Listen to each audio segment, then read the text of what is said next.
the texture of the walls, the shape of the walls, the Yeah. paintings. Um, yeah, but like for instance with Harry Potter, Prisoner of Azkaban, or not Prisoner of Azkaban, but the very last Harry Potter, like part 2 of the final film, that was in 3D.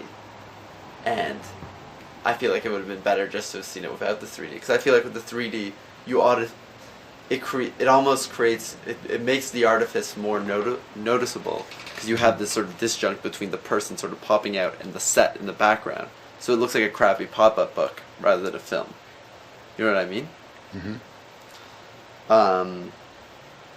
Yeah, but I feel like, I mean, so I'm ambivalent towards 3D because now I can see it seems kind of, right now for the most part I feel like it's kind of a gimmick to make me pay more money, but I mean it is a new development in the medium, and I think, you know, who knows, it could be used. It's actually been around since 1900. Yeah, well, it's been around from 1900, but now it's being like popularized, I guess. Well, the reason that it's working better now than ever before is because it's digital, and you can use one projector Oh, okay. and get the light intensity from one projector. In the past, you had to have two projectors, and if one of them was off, it threw everything off. Yeah. And then again, Yeah. you had to have everything registered just right. And the projectionists, for the most part, really didn't give a damn. So they would show films in 3D that had the left, right, in reverse, which would drive you nuts, give you a hell of a headache. I know my own personal experience with projectionists, with the shows I took out of town, was abysmal.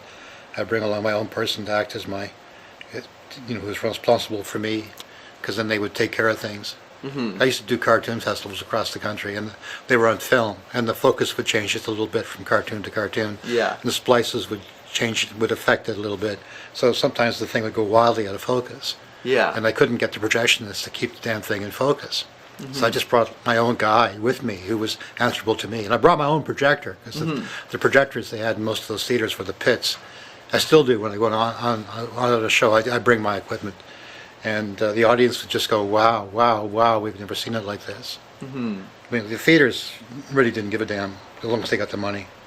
Yeah, yeah. Yeah. Um, I'm showing Hugo here in May. Hugo. Yeah, Okay. I'm I doing- liked Hugo. You know what? I don't know. Here's the thing. I liked Hugo. I liked the second half of Hugo. But I felt like the first third or something went on way too long. And I guess that's a kids movie. Like, there's all this playful stuff happening at the train station for the first 40 minutes. Like, it goes really slow. But then as soon as he discovers the filming, I really like that, the history of the film that comes in. What were your thoughts? I enjoyed it from the beginning. Yeah, okay. I mean, I thought it was the best use of 3D in a modern movie. You know, to be fair, I'm a hater. I'm quick to criticize. So yeah, I mean, I wish I enjoyed things without thinking there's flaws. I guess I really like Coraline in 3D. Coraline's awesome. Yeah, that was really great in 3D. I'd say that's probably my favorite 3D experience. I haven't seen Life of Pi, which I hear is really good in 3D. Did you see it? Was it good in 3D? Yeah, it was good. What was the best 3D you think? Hugo, you think? Above modern films, Hugo. Yeah. It's because Scorsese studied the medium before he began to use it. Okay. I really liked Hugo. I really like just seeing those old films. I'd really like to see the original of those old films. And come by more often. Yeah? I mean, what do I want to see? I'll probably come back next for Metropolis. Oh.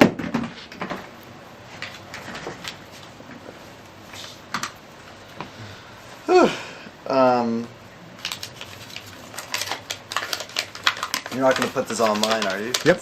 You are? Yep. Oh. That makes me nervous. Oh. Why not? I mean, do you put all of them online? Sometimes. Not everybody, but sometimes. Listen, you're doing good. You're doing really good. Oh, am I?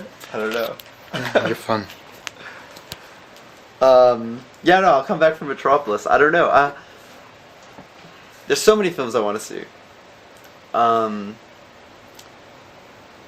was under the impression you have a list of favorites that you at least play, that you continuously come back to, right? So like the Dark Side of Oz, Kid Dracula, I think maybe. I haven't seen that. I'd really like to see Dark Side of Oz. I was more curious to see it when I was younger, and then I think I watched Alice on the Wall.